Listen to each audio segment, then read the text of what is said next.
来看交通的消息，伫路口无让过路人的这个违规，今年1月份至3月份，双北都罚超过1万件。进前伫咧新北的中和有一个坐伙人，伊要过一个无车红灯的路口，就连刷10外台车，无一台停落来，互伊过车路。今嘛警方要来查证，若是事实，就会依法来开单。老妇人人土河线想要过车路真困难，才拄啊大马条线，随搁向后倒退路，都安尼卡伫路口，无法度搁向前行。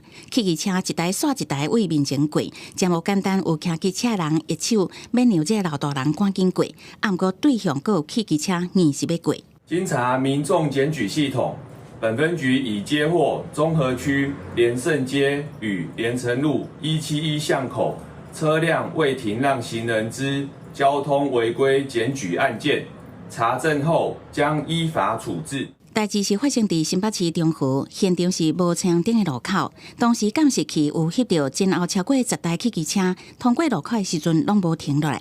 警方会当依照道交条例罚1200至6000块。除了无停让行人以外，因阁有一个骑机车查某人路口弄红灯，阁发生车祸。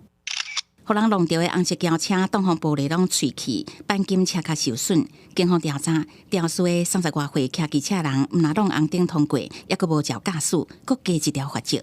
双方酒测值为0，机车驾驶受伤送恩主公医院救治。经调阅监视器，机车闯红灯部分及无照驾驶再犯部分，将依道路交通管理处罚条例第53条1项及21条2项开罚。汽机车驾驶违规行为真多，针对无停让行人，去年修法加重罚则。